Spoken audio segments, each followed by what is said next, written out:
On débute nos rencontres de ce matin sous la thématique de la littérature. On est en compagnie d'un auteur, M. Danny Côté, qui nous présente un livre historique ou un album historique, comme vous préférez, qui s'intitule Saguenay-Lac-Saint-Jean, ville de compagnie. Bienvenue à l'émission. Ça va bien ce matin? Ah, toujours, oui. Écoutez, bel ouvrage que vous nous présentez ce matin. La dernière fois qu'on s'était vu, on était plus du côté du roman. C'était à peu près à la même date l'année Ouais, passée, oui. ouais. C'était avec mon roman La Thompson. Mais Sauf- qu'on gardait le côté historique, par exemple. Oui, ça se passait à New York dans les années 30, à Ouais. l'époque de la Prohibition.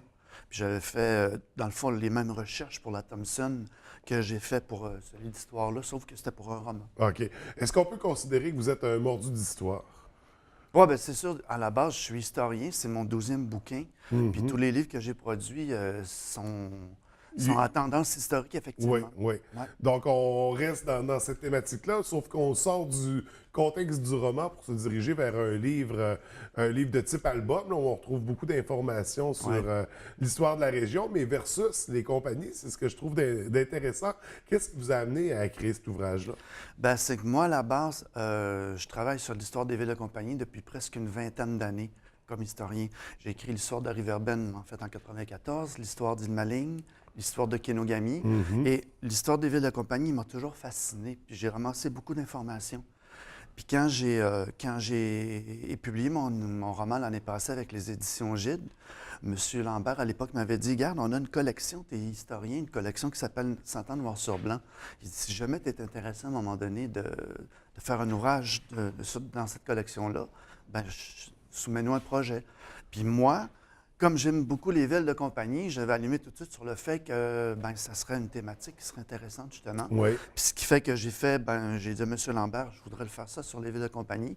Il n'y a jamais eu de livre d'histoire consacré vraiment à cette thématique-là. Et il y a beaucoup de secteurs qui n'ont jamais été touchés, même, je pense par exemple à Port-Alfred, je pense à Dolbeau.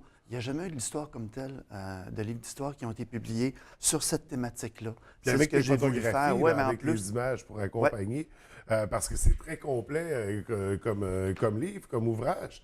Je voulais savoir, quand on parle de ville de compagnie, juste pour se situer, qu'est-ce que ça veut dire exactement? ben en fait, c'est que habituellement, quand il y a un petit village qui se forme, comme par exemple à Godeville, Oui. il y a tout d'abord une scierie ou une église. Puis ensuite, avec le temps, des fois ça prend 10-20 ans, il y a des commerces qui s'installent autour. À l'époque, le cordonnier, la ferronnerie, la fromagerie. Ouais. Après ça, le presbytère. Puis le village se construit peu à peu. Comparé à ça, les villes de compagnie, c'est des villes donc, qui s'installent d'un coup. Je donne l'exemple de Port-Alfred. Oui, À à Port-Alfred, c'est ça. c'est ça. À Port-Alfred, on a construit l'usine. Et comme on voulait avoir les travailleurs proches, parce qu'à l'époque, il n'y avait pas de voiture presque, ben, on construit donc la ville en même temps que l'usine. Et ce qui est intéressant, c'est que tout ce qui est dans la ville appartient à la compagnie. Donc, les maisons, puis c'est une belle source de revenus, Oui. parce que les travailleurs louent les maisons, puis la compagnie est sûre de se faire payer parce qu'elle prend les montants à chaque mois sur la paye des travailleurs directement. C'est elle qui fournit l'électricité, c'est elle qui fournit le réseau téléphonique, c'est elle qui s'occupe des sports, qui s'occupe des loisirs. Moi, j'appelle ça, dans le fond, c'est la compagnie Providence. C'est la compagnie qui s'occupe vraiment du bien-être de ses employés. Donc, c'est vraiment le portrait qu'on va retracer. Ouais. C'est bien sûr les villes de la région. Il y en a combien en tout des villes de compagnie? En fait, il y en a 11. OK. On part de Dolbeau, on descend à Val-Jalbert, qui Oui. est une des villes de compagnie les plus connues au Québec. Il y a bien sûr Arvida, qui est une ville de compagnie qui est connue presque à travers le monde. Il y en a aussi au Saguenay, Kenogami, Chutacaron, etc. Il y en a 11 en tout des villes de compagnie. Donc, on va les retrouver toutes les 11 Oui. avec des photographies d'archives à chaque page. Parce que c'est autant un livre qu'un album. Là. Ceux qui aiment les Ouais, ben, images c'est le vont autant concept. Ouais. C'est le concept de la série 100 ans de noir et blanc. C'est des photos avant 1960, donc noir et blanc, puis qui illustrent toutes les facettes de ces villes-là qui sont vraiment intéressantes parce que, comme je dis, contrairement à d'autres villes, la compagnie s'occupait de tout. Ouais. Prenez par exemple les sports.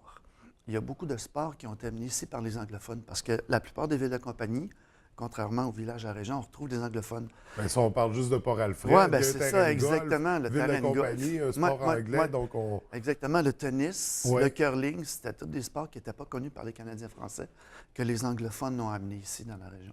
Donc, c'est ça, ça amenait beaucoup plus que de l'emploi, finalement. Oui, oui, oui. Ça amenait des nouveaux C'était modes de une vie, communauté, des nouvelles, c'était une ouais. société. vraiment que les compagnies amenaient ici dans la Puis qui se région. sont bien intégrés dans leur milieu. Donc, on parle de combien de photographies en tout dans le livre? Il y a 200 photos Wow! qui proviennent d'un petit peu partout.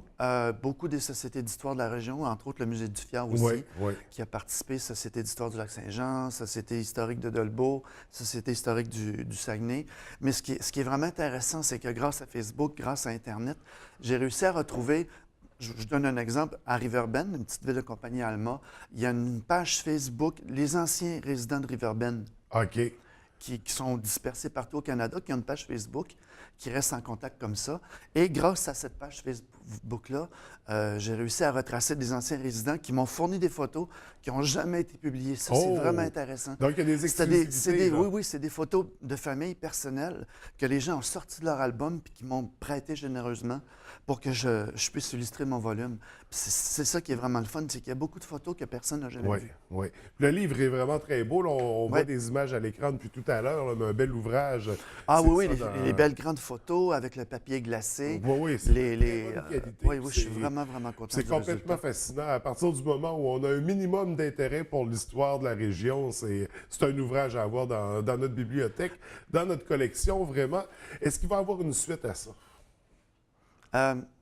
Honnêtement, je ne le sais pas. Quand j'ai publié la Thomson l'année passée, je ne sais pas si vous vous rappelez, je vous avais dit maintenant, c'est les romans. Je vais Oui. écrire juste des romans, puis j'ai oublié un petit peu l'histoire.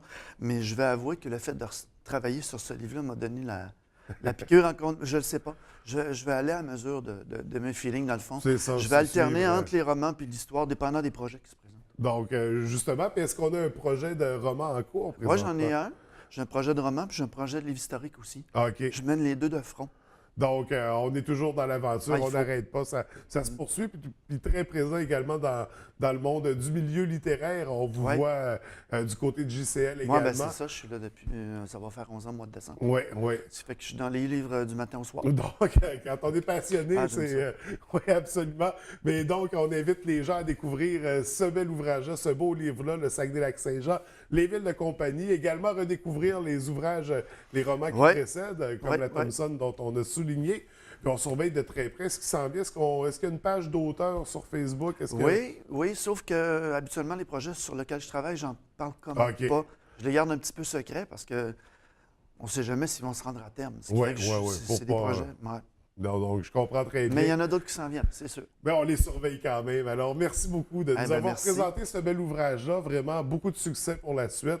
Puis on se reverra au prochain roman ou au prochain livre Merci de historique. m'avoir invité, c'est vraiment intéressant. C'est Merci un beaucoup, hein. plaisir. Merci.